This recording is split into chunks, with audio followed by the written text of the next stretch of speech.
All right. Good afternoon, everyone. Thank you very much for coming back.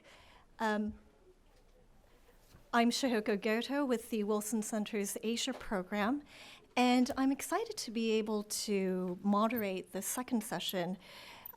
We spent the first session really talking about US-China trade relations and the friction and possibilities for resolution.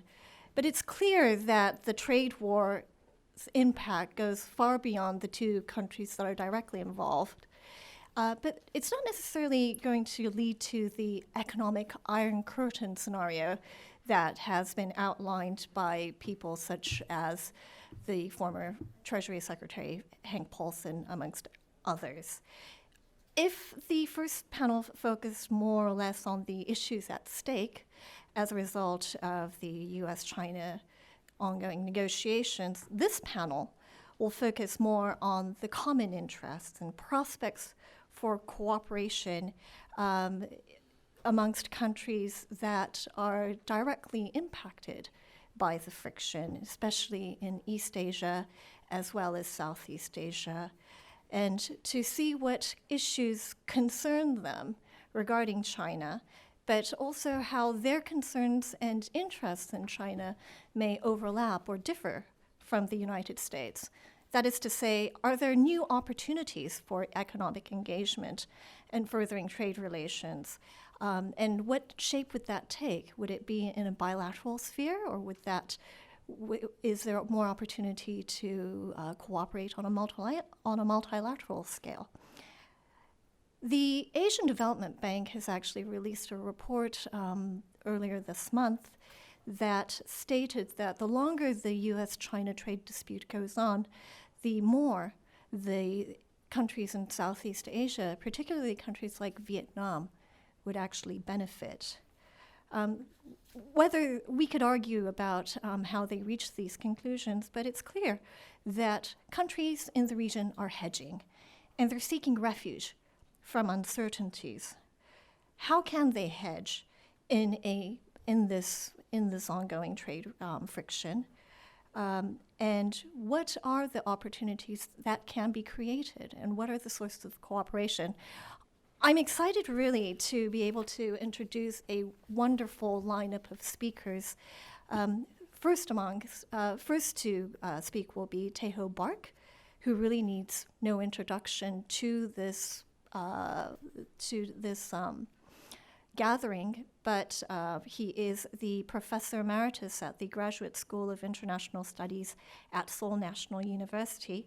But until March of this year, he was the Minister for Trade with the government of South Korea, and he was also a candidate for the position of WTO Director General as well. His list of accomplishments is very long. He's also served as chairman of the Korea International Trade Commission. He's taught at Georgetown University. He's been a visiting scholar at the IMF and the World Bank. I'm missing a lot of his other achievements, but there is a full list of his accomplishments in the bios that is outside. Following him is Jake Schlesinger. He is a Pulitzer Prize-winning journalist and a senior correspondent with the Wall Street Journal's Washington Bureau. He focuses on trade and globalization. He has spent the past quarter century between Washington and Tokyo covering politics, diplomacy, and economic policy. And last, but certainly not least, is Wayne Morrison, who is a must-read for those of us who focus on trade issues in Asia. He, as a specialist in Asian trade and finance at the Congressional Research Service, he is a CRS's specialist on China's economy and US-China commercial relations. So with that, Dr. Park. Okay, thank you very much for your kind introduction. Actually, I came to Washington from Seoul yesterday, so I know I will have some jet lag by this time. I think in Seoul, this is like 3 o'clock in the morning. So to give you more clear presentation and keep the time within the limit, I prepared some presentation. So I will give you my own prepared kind of speech. I would first like to thank the Foreign Policy Research Institute and the Woodrow Wilson Center for inviting me to this panel discussion.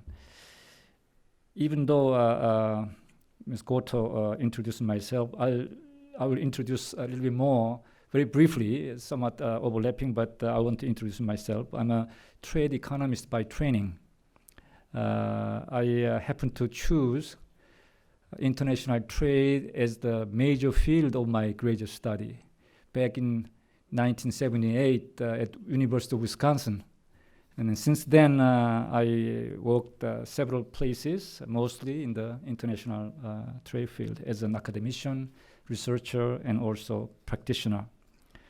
I was particularly fortunate to have served Trade Minister of Korea until March 2013 under the President Lee Myung-bak. And also, interestingly, I have been in the race of WTO Director General position in 2013 again, although I only passed the first round of the competition. And then the Brazilian candidate, Azevedo, become the Director General. That means if you add 8 years to 2013, 2021, in 2 years' time, we'll have a new Director General to be elected. So in a way, we can prepare some agenda for reform of the WTO, and we have a new Director General as a new leadership, then maybe we can expect WTO can work a little bit better than right now. In any case, based on my own experiences, I would like to share with you some of my thoughts on the current and future global trading system. Let me start with a few words about the current US-China trade conflict. So we discussed this in the first session. I want to give you my own assessment from a little bit different angle.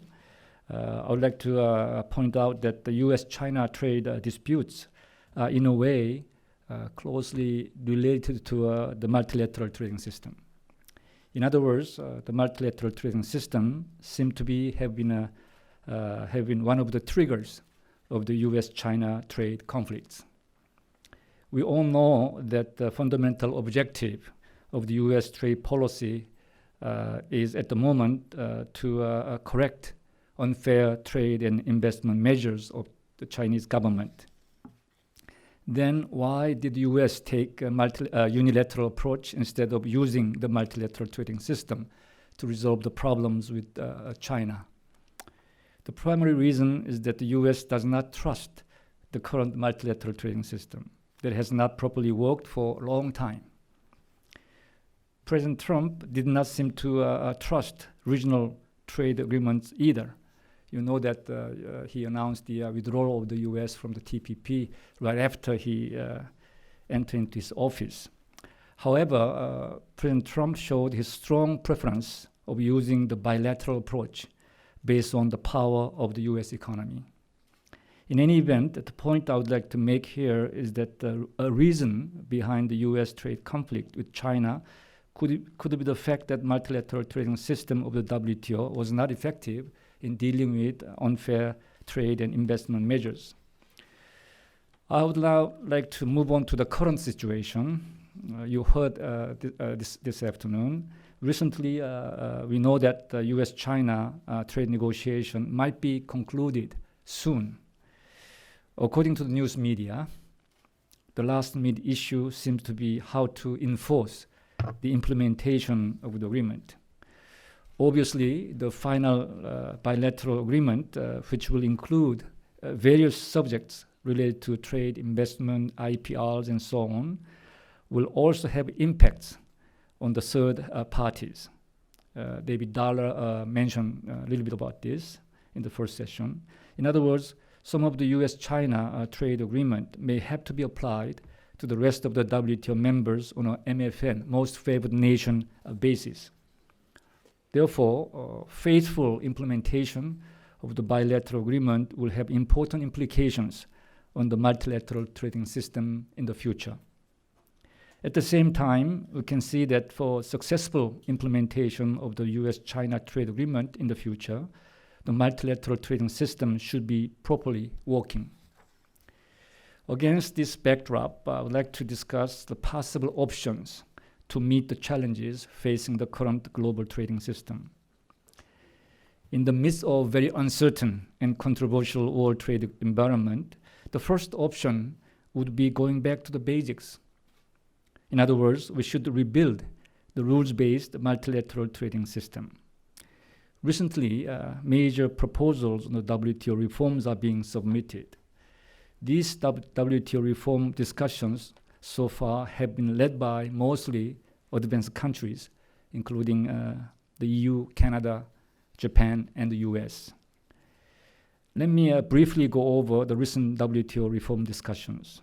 There are many proposals on many subjects, but I choose main three areas for reform. One of the major reform issue is about the dispute settlement mechanism of the WTO. The US claims the current appellate body under the WTO dispute settlement system does not fully respect several things. One of them is 90 days deadline for appeal reports. Also, it allows outgoing members of the appellate body to continue serving. Third, its reports include decisions based on the facts of a case and rulings that interpret domestic laws, which might be beyond its original mandate. So, recently, the EU and Canada, considering the US concerns, have put forward several recommendations on the reform of the appellate body. Another important issue is about rules for new trade issues. Due to the prolonged stalemate of the Doha round, the WTO is becoming increasingly outdated. Thus, there is a strong demand for establishing and modernizing rules covering new trade issues, such as digital trade and e-commerce, investment, industrial subsidies, and state-owned enterprises, behind the border regulations, forced technology transfers, IPR protection, to name a few. Major advanced countries have tabled proposals on these issues. I will not go over these issues in detail since the proposals are still at the early stage. I would like to mention one more reform area, which is considering the difficulties in the WTO's consensus-based decision-making mechanism. Members should consider allowing plurilateral agreements under the umbrella of the WTO. This might be a second-best approach. However, in this way, like-minded WTO members can form various subgroups to agree on certain sensitive issues. Actually, such plurilateral agreements called codes were established at the conclusion of the Tokyo round in the late 1970s. However, since the Uruguay round negotiations, plurilateral trade agreements are not allowed because they were against the non-discrimination principle and thus undermine the multilateral trading system. Nevertheless, if these plurilateral agreements eventually extend the benefits to all members of WTO, this approach will help cover numerous difficult issues at the WTO. Information technology, you heard about this, achieved in the past is the good example. I expect that more proposals and recommendations on the WTO reform will be suggested as time goes by. However, if we consider what has happened to the WTO for the last 18 years, we can easily conclude that WTO reform will be extremely difficult. There are already vast disparities in positions on the reform proposals among major advanced countries and developing member countries. Furthermore, the US does not place high priority on the WTO reform, which makes the prospect of the WTO reform even more pessimistic. Then what should we do? I think we have to think about the following. we should remember that WTO is the member-driven organization.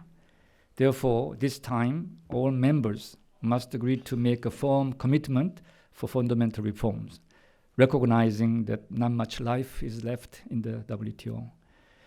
The Ministerial Conference, the highest decision-making body of the WTO, should find credible ways to achieve fundamental reforms of the WTO. However, again, we know that agreement should be made by consensus among 164 members, which will be almost impossible. Under these circumstances, forming a coalition of strong supporters of the multilateral trading system would be crucial, especially a coalition consisting of middle power nations would be able to provide objective and neutral recommendations on the WTO reform. East Asian countries, including Korea and ASEAN members, which heavily depend on global economic activities, should play a leading role in forming the coalition. It is really hoped that this coalition should be able to help achieve at least some of the reforms, such as one which allows plurilateral trade agreements among certain members under the umbrella of the WTO. At the same time, we know that regional as well as bilateral approaches will be pursued because they can deal with sensitive issues more effectively. In this regard, the implementation of the CPTPP, so-called TPP-11, partially started from December last year, and the conclusion of EU-Japan Economic Partnership Agreement are welcome news. East Asian countries should also make efforts to achieve relatively high standard regional trade agreements, such as the RCEP, and try to join the CPTPP if it is accepting additional members. Korea is now seriously considering joining the CPTPP. If the US later return to the CPTPP, it will have a huge impact on the future global trade governance. Let me conclude my remarks. As we can see, the world trading system these days, no single system will dominate the global trade environment in the future, which is the reality we must accept. In other words, along with efforts to reform the multilateral trading system, regional as well as bilateral trade agreements will be simultaneously pursued. Also, for certain specific commercial issues, like-minded countries will try more actively to establish plurilateral trade agreements. Maybe there will be some kind of division of roles among different trading systems. It means that multiple approaches will be undertaken simultaneously based on their comparative capabilities. Under these circumstances, it will be important for major countries, developed or developing, should cooperate each other to maintain the stable global trading system through making different approaches complementary among each other. I'll stop here. Thank you very much. Thank you, Dr. Bark. I know that in the Q&A session, we will probably want to go back to Korea and its relations with the United States and coerced and its aspirations for CPTPP, especially given that Korea has one of the highest numbers of FTAs in the world. Mm-hmm. But before we turn to that, Jake. Great. Well, thanks, Shoko, and thank you, Minister Bark, for setting this up so well. You know, I was thinking as I was listening to you that you started your comments by saying that you had yourself competed to become the WTO Director General in 2013, and then gave a very eloquent description of all the problems that plague the WTO. And I was trying to think whether you either felt that, A, things would have been better off had you won that election, or whether you were just glad that you hadn't. I felt lucky. Or whether you were actually raising your hand to begin your 2021 campaign. You're not ending there. But no, that actually I thought was very helpful and thoughtful. And where I'm going to go with my remarks, having thought this through, is before getting to the questions of cooperation, I thought it would actually be helpful to take a step back and look at the Trump administration's views on trade and trade policy. Some of this will go over some of the ground that was covered in the first excellent panel, and Minister Bark's remarks, but I wanted to try and perhaps put it in my attempt at a coherent whole, and then use that as a jumping off point to look at the questions that Shihoko had posed, or at least some of them. And I guess I would start by saying just a reminder that Donald Trump came into office promising a radical upending of 7 decades of bipartisan post-war American policies on trade and globalization. And he started with these core premises. The first was that the modern global trade architecture constructed by American administrations in the past had done the U.S. more harm than good and that needed a thorough overhaul. The second, and this got a lot of discussion in the first panel, but I think is worth looking at again in this context of where things are going in Asia, is that trade deficits are per se bad, a sign of an unfair trade relationship, and that countries that run trade surpluses with the U.S. are cheating us and should be prepared for intense new trade pressure. This has particularly significant implications for Asia, since 6 of the 10 biggest U.S. bilateral trade deficits are with Asian nations. China, of course, is the largest. Its bilateral trade surplus with the U.S. is nearly $400 billion, or up about half of our total trade deficit. China is followed by Japan, Vietnam, Malaysia, South Korea, and India. A third point, and Minister Bark got into this a little bit, is that multilateral trade agreements and arrangements, in the view of the Trump administration, are bad for the U.S., as in their view it allows multiple partners to band together and take advantage of us. 2 multilateral arrangements in particular have drawn President Trump's scorn. One, as discussed just now, the World Trade Organization, which was created under U.S. leadership in 1995 and really nurtured for 2 decades by the United States. Now, the WTO is a lot of things, as Minister Bark had said. It's a complex organization with a lot of interests, but at core, I would argue that its real contribution, the real change in the WTO era, has been to create what was supposed to be a trusted, neutral arbiter with real enforcement powers to hear and judge trade disputes among nations, the closest thing we have really in any sector, in any area of governance, to a world government. And while prior administrations, American administrations, also had their problems and complaints with the WTO, generally they supported it and deferred to it and gave it credibility. In contrast, President Trump and his chief trade advisor, Robert Lighthizer, feel the WTO was a mistake, or at least was badly constructed, and that its court often rules unfairly against the U.S., and the U.S. may be better off without the World Trade Court. After the WTO, the second multilateral trade architecture that the Trump administration has disparaged has been the 12-nation Trans-Pacific Partnership negotiated by the Obama administration, and which includes 3 of those big Asian trade surplus nations, Japan, Vietnam, and Malaysia. And then fourth, the last main point that I would point out as the kind of laying out the Trump trade philosophy is that as the world's largest economy, and one with the big trade deficit, the U.S. can and should do more to use the tremendous clout of access to its market as a bargaining chip, a club to force trading partners to make concessions. So those are the main principles of the Trump trade vision. What has Trump done to carry them out? First, he's abandoned or revisited old trade agreements. As several speakers have pointed out, one of his first acts as president was pulling the United States out of the TPP. He's also rewritten the country's 2 biggest free trade agreements, the North American Free Trade Agreement with Mexico and Canada, and as Shihoko alluded to, the U.S.-Korea Free Trade Agreement, or coerced. Secondly, the president is seeking new trade agreements. We currently have recently launched negotiations both with Japan and the European Union, although it's a little unclear, at least to me, how urgently those are being pursued and how high a priority they are. The U.S., from the standpoint of Asia, has also floated the idea of seeking a new bilateral deal with the Philippines. Third, the United States has unilaterally imposed tariffs on several countries and products, and the president is threatening more. Most prominently, of course, is China, which was the subject of the first panel. Less noticed, but also potentially important, is a looming trade spat with India, a country that President Trump has branded the tariff king. Just over a month ago, the administration said it would end in May tariff breaks for India under the so-called Generalized System of Preferences, a program for developing countries. In terms of products, tariffs have been imposed on solar panels and washing machines, steel and aluminum under the guise of national security, and the administration is currently deliberating whether to do the same with automobiles, with cars and car parts. There's a May deadline for a decision as to whether to impose national security tariffs on cars, which, if the administration went forward, would in some ways dwarf the significance of the tariffs on China and the China trade tensions.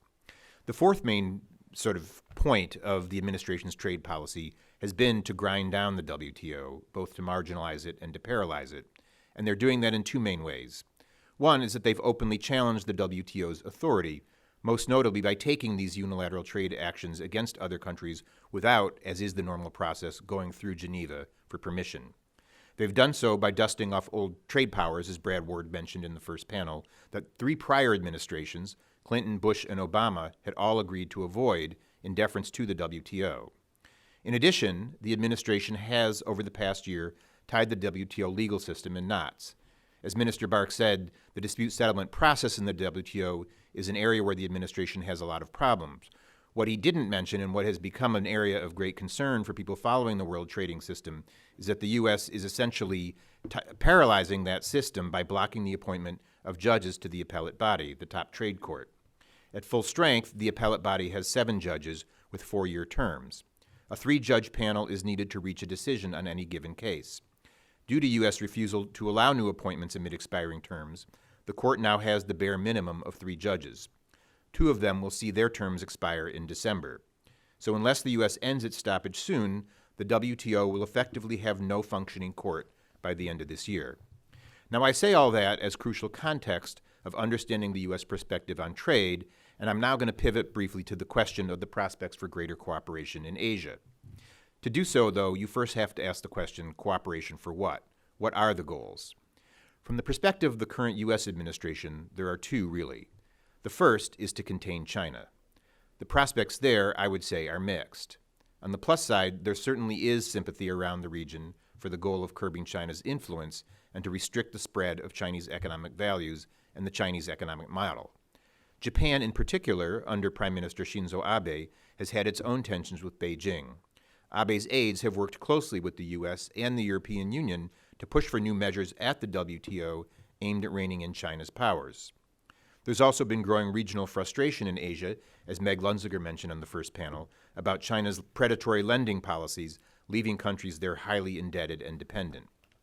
On the other hand, the U.S., while demanding that countries follow its lead on containing China, hasn't done much to encourage cooperation or taken much action to build coalitions. Let me refer back to my opening remarks laying out the groundwork for Trump trade philosophy and actions. I did so because I think it's important to understand in this context, and I say this without being critical or judging the administration's views or strategies. But it's important to understand they simply don't place that high a goal on multilateral cooperation, neither the goals nor the strategies needed to accomplish it. They're suspicious of multilateral arrangements, and they prefer to keep the freedom for the U.S. to operate unilaterally on trade issues, even if that means angering or offending countries they might need if they were seeking a cooperative coalition. The withdrawal from TPP, whatever the flaws of TPP and whatever damage in the Trump administration's assessment TPP might have done to the U.S., but the withdrawal of TPP was a blow to the notion of U.S.-led regional economic cooperation. The pact was designed in no small part to build a China containment coalition and to give potential allies in that cause, like Vietnam, support for following the American-style model, giving greater access to the U.S. market in return. The U.S. withdrawal from TPP was a setback for such reforms in places like Vietnam. And China, of course, has its own allies and sympathizers in the region and its own strategies for circumventing U.S. limits and expanding its own power. That will be on full display this week in Beijing with its 3-day Belt and Road Summit that starts Thursday. A second goal of the Trump administration for cooperation in Asia is signing more bilateral deals and cutting bilateral trade deficits to bend Asia more toward its trade goals. There, we can expect some success. You've already had a rewrite of the Korea deal, and some kind of agreement looks likely, as many of the panelists were saying earlier, though still not certain, with China in the coming weeks. I also think you'll see some kind of Japan agreement sometime this year. Japan's dependence on the U.S. is so great, not just economically, but in defense and security, that Prime Minister Abe has repeatedly, in different ways, shown a willingness to go to great lengths to appease President Trump. Now, whether any of those agreements will end up cutting U.S. trade deficits remains to be seen, as David Dollar pointed out in the earlier panel. But the terms will likely be enough to allow the president to declare victory. I'll just end by noting this. Historically, for the U.S., there has been one more overarching goal for economic cooperation in Asia, to foster an Asian economic bloc that follows and advances the post-war American ideals of free and open markets and integration. Now, one of the most interesting things going on in Asia right now on the trade front is that Japan's Prime Minister Abe has succeeded in keeping TPP, the pact and its ideals alive, rebranded as the Comprehensive and Progressive Trans-Pacific Partnership. It's been watered down somewhat from the original TPP, but the broad goals and principles remain, and the original 11 members, excluding the U.S., have all stayed. There are other countries around the region, including Korea, and around the world, including the UK, that have expressed interest in joining to expand the bloc. And I think what you're seeing now is an intriguing experiment, whether classic American-style cooperation can persist and advance in Asia without direct American involvement or leadership.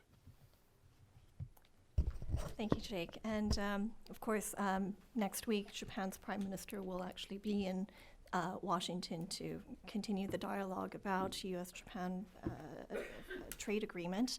At the same time, we're also seeing that Japan wants not only the United States to rejoin CPTPP, but also down the line have China be part of CPTPP as well. So with that, Wayne. Great. Well, it's great to be here. Thank you so much for inviting me, and I am honored to be with such knowledgeable speakers.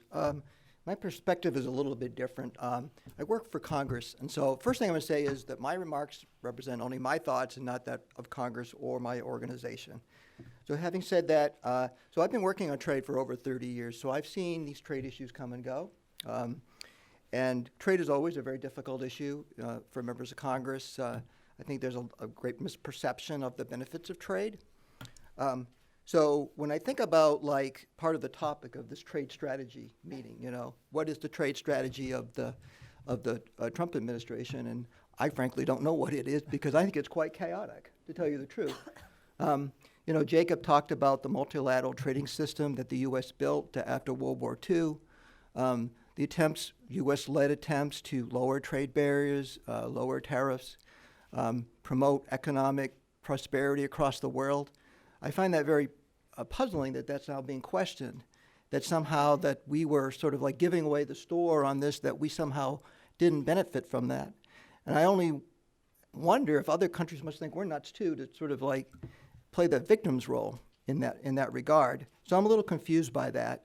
But I will say that having worked on issues related to China's accession to the World Trade Organization, because those negotiations went on a really, really long time. And I can still remember as a younger man 20 years ago, the U.S. had signed a bilateral trade agreement with China, which helped pave the way for China's accession. And at that time, China was insisting they could only get in as a developing country. So we really wanted lenient conditions to get in.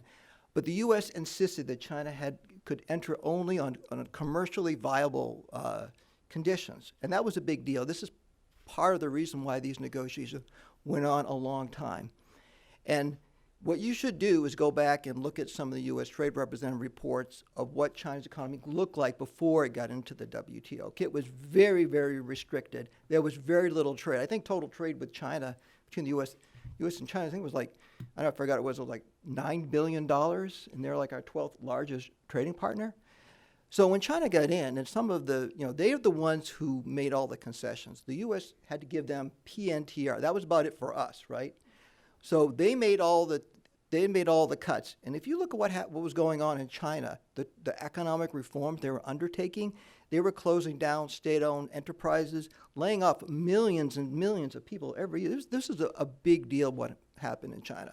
So we should sort of like appreciate what China did to get where it is today. Now everybody is unhappy with China today, and I don't blame them, because when we look at what happened after China got into the WTO, but look at the good side first, our trade increased rapidly, even after the tariffs have gone on with China. China's been our fastest growing export market, okay, since they got into the WTO, right? They're our third largest export market. So it's a big deal, okay? This issue of a trade deficit, this really like makes my head explode as an economist, to tell you the truth, because it's just basic economics, right? If a country does not save enough to meet its investment needs, it will always run a trade deficit, and I mean current account, always. If you look at China, largest saver among the big countries. Look at the U.S., one of the lowest savers. Look at what's gone on the past 2 years. Why is our trade deficit with China growing? Why has it gone up past 2 years under President Trump? Well, because we had a big tax cut, stimulated the U.S. economy, et cetera. So if you really want to reduce the deficit, then you're going to have to take care of the budget deficit and some of these other economic problems. So to me, that's very odd when we blame China and other countries for that. We ought to look in the mirror on that issue. It's a problem in the sense that, yeah, we have trade problems with China, absolutely, right? But if we try to use that trade deficit as a barometer, as a measurement, we're always going to lose on that. We're always going to lose, okay? Because there's no relationship at all, right? So we shouldn't confuse those two. So when we fast forward with China, okay, over the years, yeah, China has disappointed many countries in a lot of ways. And I would say that, yeah, a lot of members were opposed to China's accession to the WTO, but a lot of that was political because of human rights issues. And there were a lot of promises made that China would liberalize politically more human rights, and I don't think that met obvious expectations. But it was also predicted that China would open up a lot, and it did to some extent. But China didn't really implement all of its obligations, and that is really, it's just like an open sore, to tell you the truth. And why do we care about China as opposed to India? Like, why are we focused more on China? Because China is a huge economy. It's, according to, as said earlier, according to PPP, it's the largest economy in the world. And by the way, if Chinese don't like to hear that. For some reason, they don't like it when you say China is the largest economy. I was in China one year, a couple years ago, and I had met with a professor from Fudan University, and he goes, "Do you really believe that PPP number about China being the largest economy?" I said, "Yeah, why?" He goes, "Because we think it's some kind of conspiracy." It was very odd that a country would reject being number one. So when you look at what happened with China, if you want some good nighttime reading, read the WTO accession agreement and the Working Party report, right? And the Working Party report is very interesting because you see all the various representatives in the WTO asking China questions. They're saying, well, we're concerned about these policies. And the Chinese representative would say, oh, yeah, we're going to take care of that, right? We're going to do this, we're going to do that. We're going to be a more open market, For example, some members said, well, we don't like China's policies that they force companies to transfer technology. They make technology transfer a condition for investment. And the Chinese representative said over and over again, oh, no, we're not going to do that. It was in China's accession protocol that they would not require this to happen, right? And my basically conclusion from what the Chinese representative was saying, that there was this expectation that China, within about 15 years, would transition to a free market economy, right? And so, again, you want some good nighttime reading, just go through the annual U.S. Trade Representative report. They have an annual report on China's compliance, right? So you read the first couple of volumes, so 2002, 2003, 2004. Okay, mixed reviews. China's implementing the tariff cuts. They're doing some things, right? Somewhat positive. But then around 2006, you sort of started detecting a little bit more negative perception, right? And part of it was because President Jiang Zemin had left and you had new leadership in China, and they started moving in a sort of a different direction of more state intervention. And that was sort of the big disappointment right there. So that's one. So China did not go in the direction that we had hoped for, so that created a lot of conflict for sure. And then also, China did not really comply with some of the requirements of the WTO, right? And one of them is to report your subsidies, government subsidies, right? WTO members have a right to know how much the government is pouring in, to these different companies so that other members can take them to the WTO on their dispute mechanism. But they never quite did that. And I have to tell you, there was like one year where the U.S. government got a little tongue-in-cheek on that, because one year, so year after year, the U.S. said, well, you haven't given us a complete list of all your subsidies, this is kind of frustrating. Well, one year, they're like, hey, China, guess what? We compiled our own list of subsidies. And so the Chinese government kept saying, well, we're a poor developing country and we can't really get all that information. And the U.S. representative of the WTO said, we got this out of annual reports, like for the steel sector. We collected all these, we got a list of all these subsidies. We got it out of an annual report, which was in English, all right? So it shouldn't be so hard. So those are the kind of things that I think are quite frustrating. Dr. Bark, you very eloquently described the problem with the WTO, and then it's an older institution. So it hasn't really been upgraded since 1995, right? Now, I have a 1990 car, so I got roll-down windows. I got a cassette deck that doesn't work, okay? I can't use Bluetooth on it, all right? It still runs, right? And I would say the WTO in many ways is like that, okay? So it doesn't really, there's not much in there about state-owned enterprises, you know, rules on state enterprises. Digital trade didn't really exist at that time when it was created, right? A lot of other things. So some of these really important issues that are really popping up now that China is becoming more advanced, okay, has to do with issues that the WTO doesn't really cover, right? Now, there are a lot of complaints about the WTO because it is antiquated, but I have to say that, you know, when you look at the dispute settlement process, U.S. has brought more cases against China than any other member, and we've won most of those cases, right? So I always find it confusing that people complain about that. And by the way, that dispute settlement mechanism, that's what we wanted. We wanted that strong dispute mechanism, which now we appear to be attacking, right? And of course, we've won a couple of cases, like 2 or 3 cases recently, and President Trump's now taking credit. He goes, well, because of me, I'm tough, you know. That's why we're winning those cases. I don't think that's quite happening, right? I don't think that's quite happening. So, you know, both panelists have mentioned the TPP, and we call it crying in your beer. You know what I mean? You drink a beer and you wish something that might have happened. And I think that the U.S. pullout of TPP was such a strategic mistake, just focusing on China, but the greater global system. And I'll tell you why. So when I was in China in June of 2016, I'd been invited over and met with a lot of government officials, and they were really worried and upset about TPP. They really, really were. They first said, why wasn't China invited to join the TPP, right? They were very hurt and upset about it. And I was like, well, you really don't get invited. What you do is you apply to join, and if the other members say yes, and you show you're willing to commit to it. By the way, TPP, a high-standard agreement that the U.S. wrote. We wrote it for our economy, right? We put in, you know, we wanted a high-standard agreement, right? All those things. We put things on state-owned enterprises and things like IPR. That was ours, right? That was ours, right? So then, when I explained that to them, you know, I said, well, you can join if you want. Like, well, China's a very poor and developing country, which is the other thing about China that really bothers me, right? China is such a huge economy, #1 trader in the world, and they keep focusing on this. We're a poor developing country, and this is where China could step up to the mic a little bit, step up to the bat a little bit, and try to move beyond that, right? They do that all the time. And but with TPP, okay, they were very nervous about what it would mean. So what it meant for them was 40%, this is with the U.S. in it, 40% of the global economy was going to have a trade agreement that would exclude China. And those Chinese you could see they were very nervous about it, very nervous. And it was quite interesting that toward the end of the Obama administration, Obama said, oh yeah, we're getting calls from the Chinese. And they're like, keep us in the loop, let us know what's going on. I'm like, whoa, that was a good strategy. That was a good strategy because it was drawing China's interest into that agreement, okay? Now, think about this. What was the strategy of that TPP? So obviously, 1 is to have a high-standard agreement. 2, eventually draw on China. What would have happened if China had somehow eventually, if we pretend that this agreement continued the way it was? What would have happened if we had gotten China in? Then we would have certainly gotten a lot more countries in. And again, in a high-standard U.S.-led agreement, right, we certainly would have attracted a lot more countries in the Asia-Pacific region. So I believe what we would have had then was an Asia-Pacific free trade agreement, all right?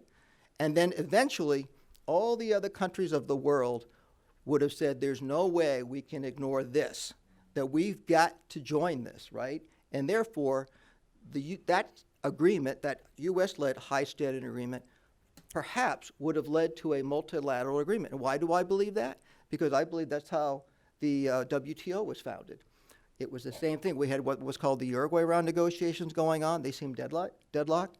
And then the U.S. signed a free trade agreement with Canada and Mexico, and boom, next year we had this WTO. So to me, that was very good strategy, okay? The strategy now of these bilateral agreements, I just find it kind of confusing what we're trying to do.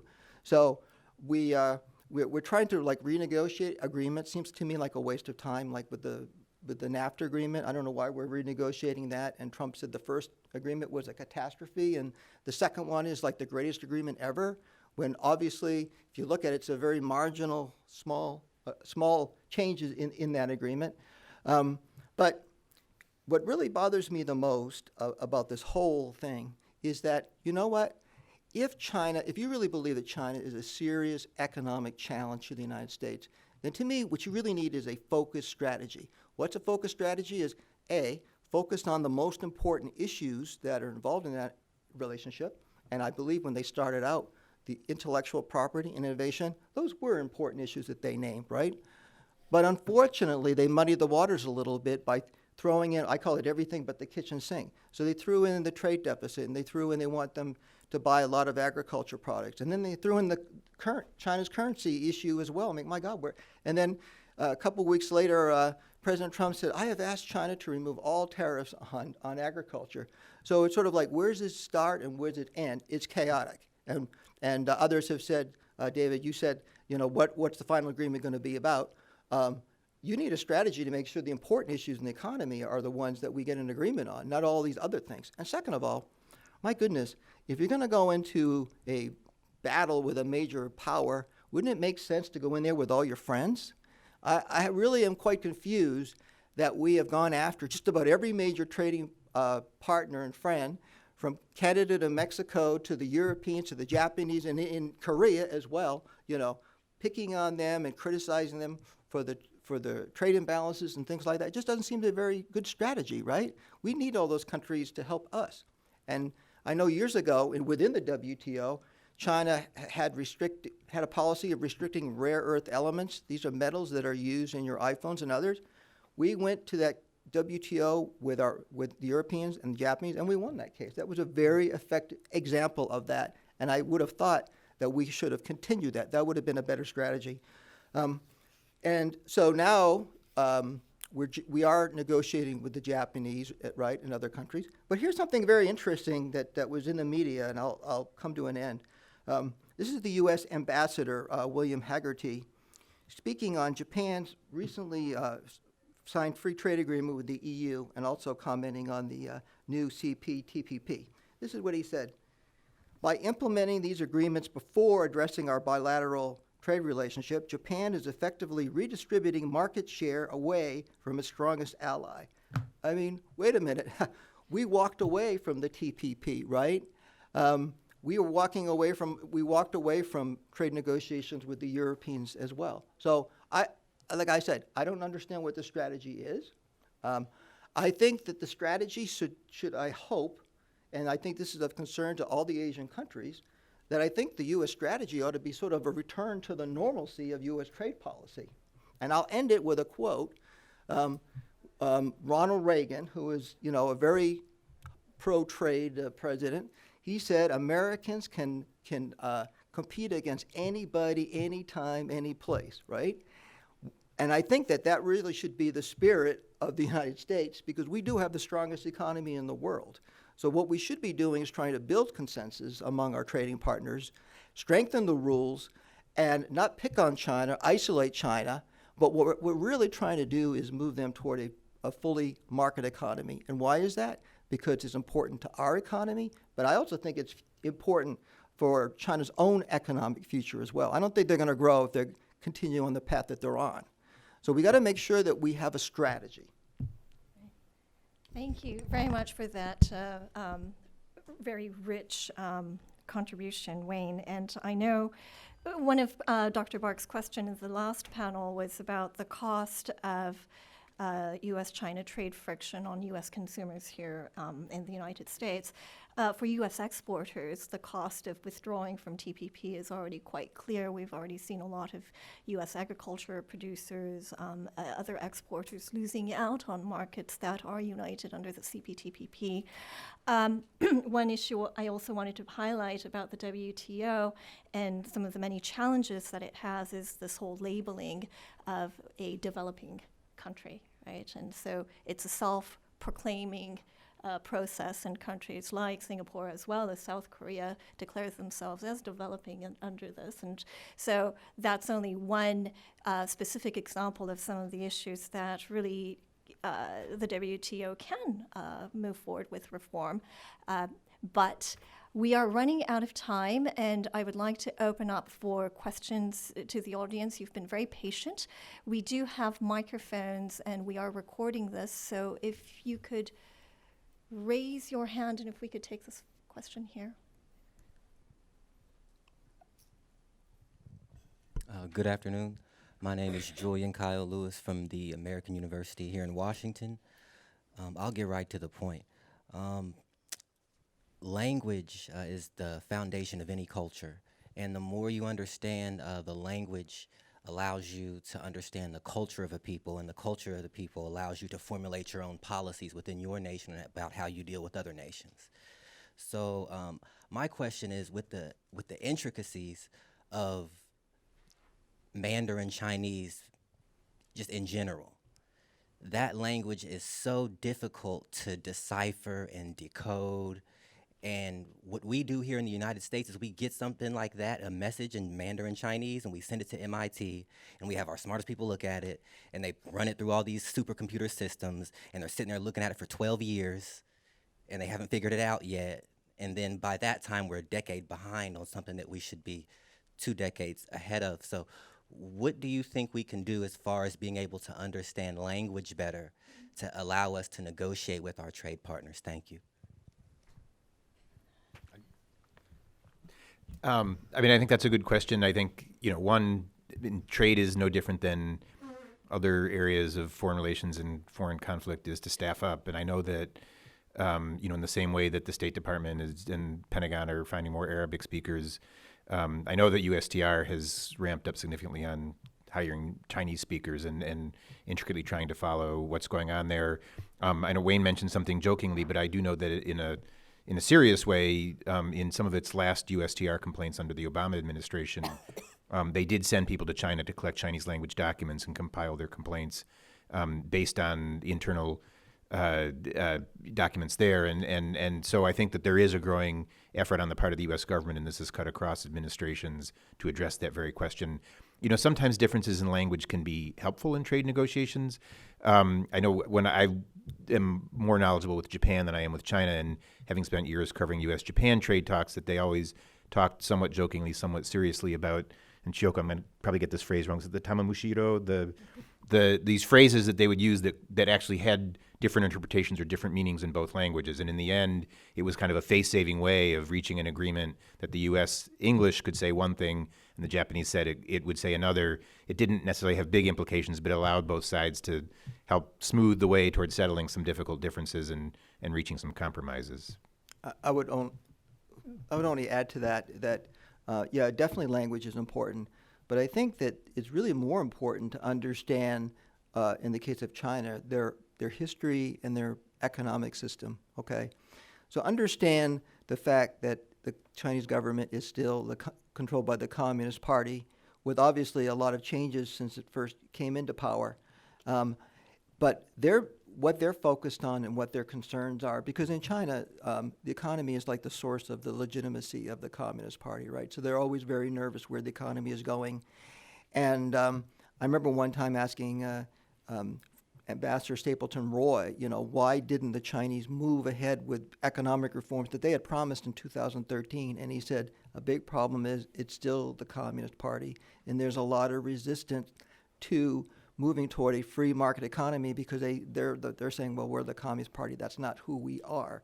So understanding how the Chinese are thinking about themselves and where they want to go. And again, with the history. So China has a history surrounded by many enemies. United States, you have Canada and Mexico, right? We don't have those kind of concerns. When the Chinese hear that we're out to isolate them or undermine them, you can't imagine how that gut feeling, the response that they have to that. So to me, this is sort of like language we want to avoid. And instead, so for years we've been saying, we welcome China, we embrace them, we're happy for their success. We just want them to be a responsible stakeholder.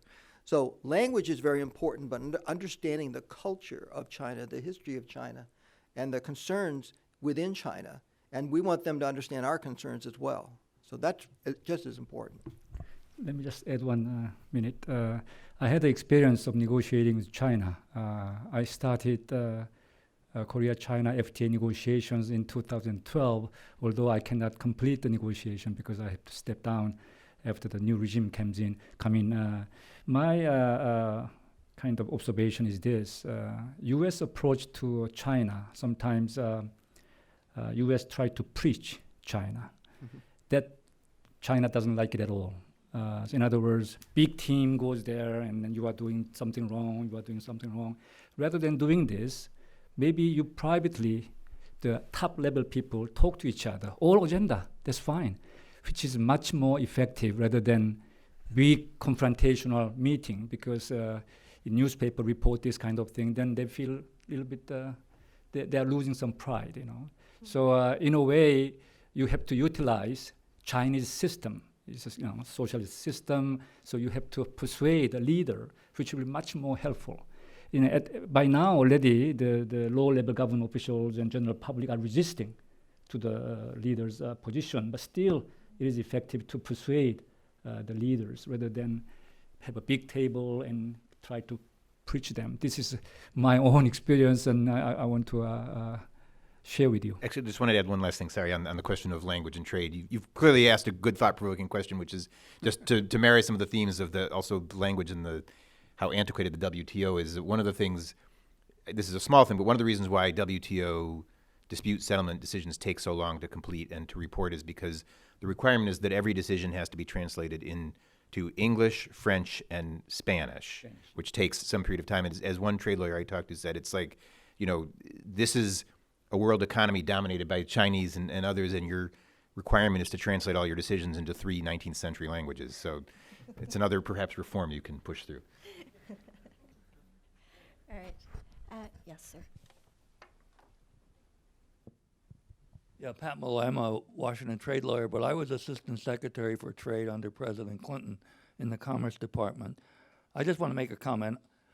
Joe Stiglitz, the Nobel Prize-winning economist, opposed the TPP. So not all economists thought this was such a good deal. It had a very low rules of origin. It did not cover exchange rates in any way, and it had ISDS. Those were 3 principal reasons. And the fact is, both parties were opposed to it. Trump was opposed, and Hillary were both opposed to it. So the American people were opposed to it, and that's why they chose that position. Now, the second thing, on the dispute settlement in the WTO, my understanding is this. There's a provision in the WTO agreement that the appellate body should not add to or subtract from the agreement made by governments. And what you had, and I think that even the Obama administration refused to put new people on the appellate body because the appellate body was taking a very expansive view of its powers and was putting obligations on countries that they did not agree to in the actual text. And that's the principal problem with, I think, in the WTO appellate body, as I understand it, and what I read about it. And so I think you really need to deal with the actual facts as to why Americans, for the most part, have turned away from the globalization that has been pushed at them for 30 years. Well, Pat, I admire you a lot because you're a long-term American patriot, and I see you in almost every meeting I ever go to, so I appreciate your enthusiasm on that. As I said in the beginning, I find trade to be the most difficult issue politically. And I think that, you've been around a long time, so you know that when we see elections going on, it's very easy for candidates to blame trade for a lot of issues. And it's quite interesting. We see like a lot of common agreement, like Bernie Sanders and Donald Trump seem a lot alike on a lot of these issues. When they see, like, when factories are closing down and you're talking with people who lost their jobs and are hurting, you tend to blame trade for that, even though the issues are a lot more complex and much more difficult. What I have seen politically until now, like I remember Barack Obama as a candidate for president's first round, and he was criticizing NAFTA. We got to renegotiate NAFTA, but he never did, right? He never did. And I think part of it is because he understood that in an election that there are certain issues that are very complex, and it's there tends to be a political out that you can sort of blame foreigners. Like, it's easier to blame China than it is a robot for losing your job. It's just politically. But I think what we also found that when those candidates became president, then I think we saw a movement to the center.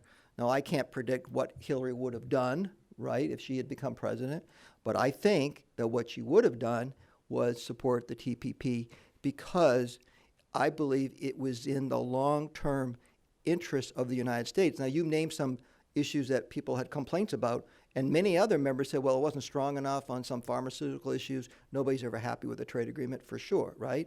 But however, if in the long run, it's a big game, so big picture, that it could have brought in China, and that bringing in China could have dealt with a lot of these difficult issues like state-owned enterprises and digital trade and intellectual property, and brought in other countries where we had a high standard agreement, I would argue that we would have benefited that economically in the long run. But you know as well that with trade, there are winners and losers. So every time the U.S. opens its markets, consumers benefit, but some sectors are going to hurt.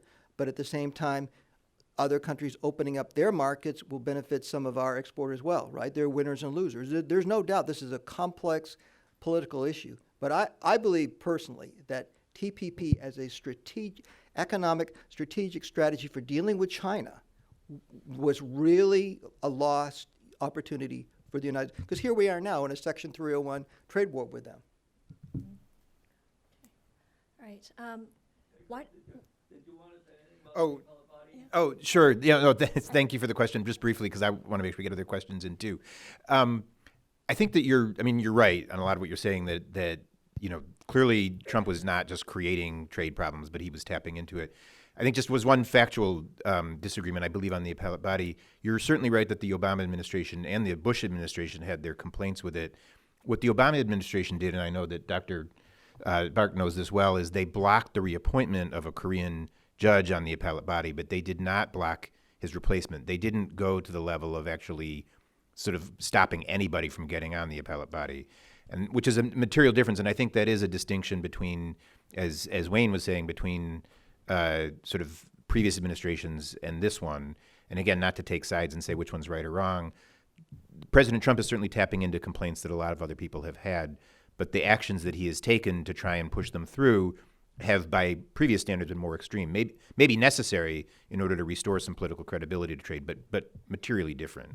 Let me just briefly add to your appellate body thing. A Korean appellate body member just finished a 4-year term. Normally, without any exception, this person will be automatically renewed for another term. Yeah, but that's a practice. And in the middle of that first, tenure period, U.S. comes in and block the candidates from Korea. So this is first time any country blocked the renewal of the tenure from 4 years to 8 years. So that's actually start of this kind of problem. And this person from Korea is a scholar at the law school, tried to write many papers. So after the panel is over, he writes there many papers attached as references. So, dealing with the domestic laws, interpretation. So he's over-ambitious, beyond maybe mandate given to him. So that's what whole thing started. Now we have a bigger problem, blocking the appointment of new members.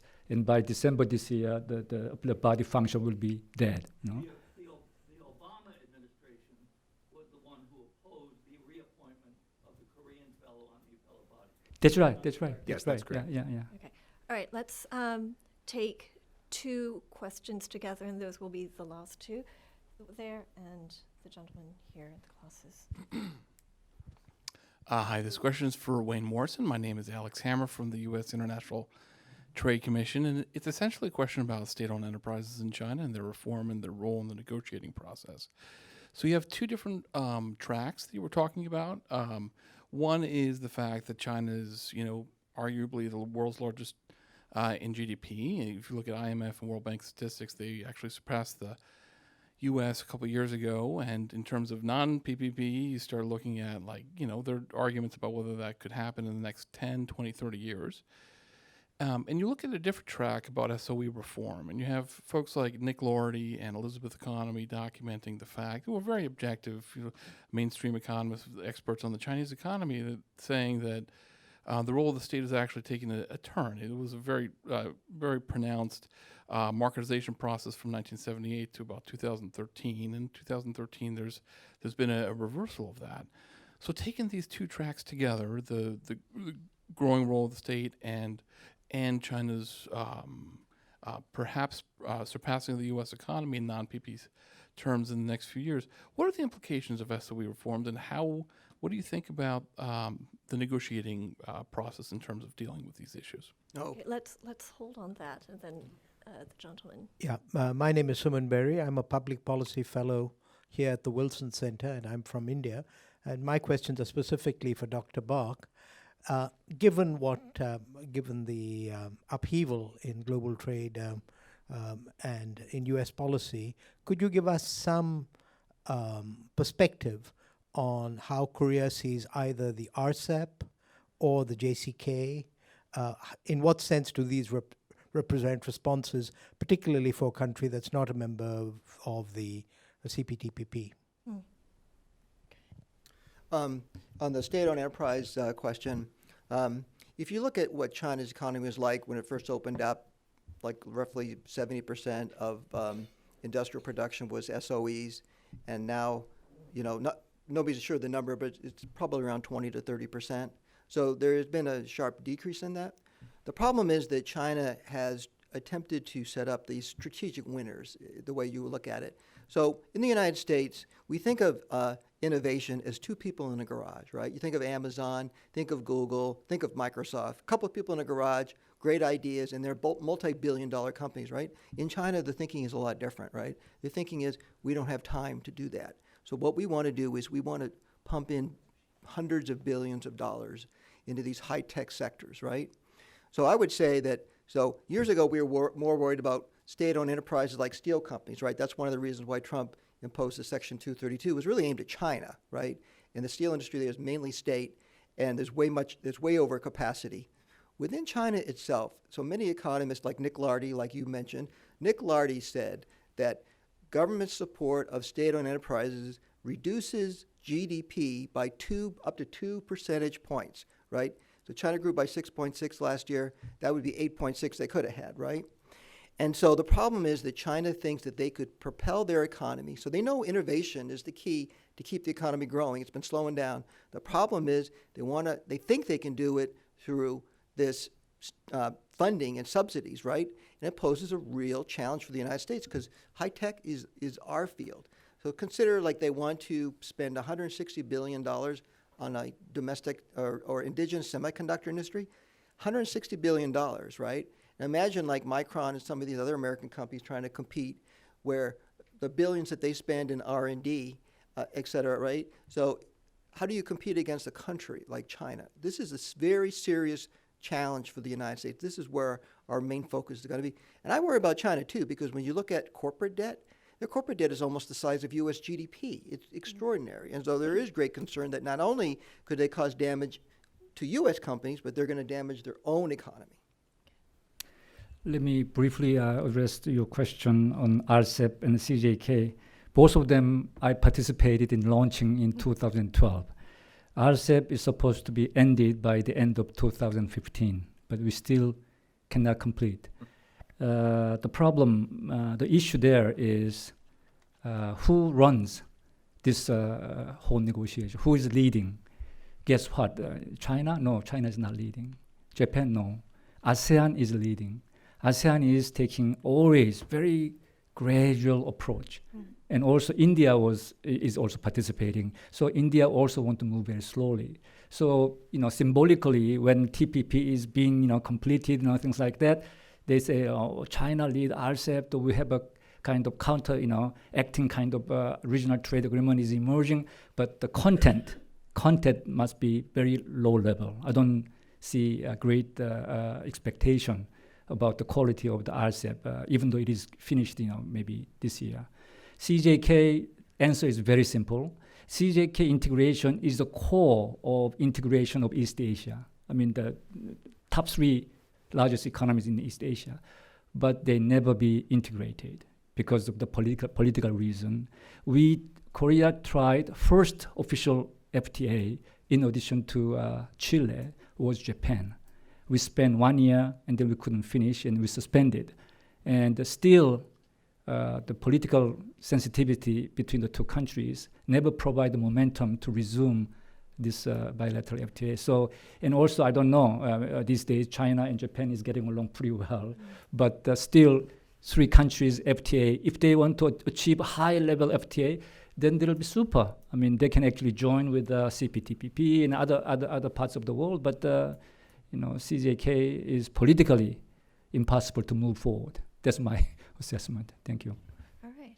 Okay, so with that dose of reality, we've reached the end of our conversation for today.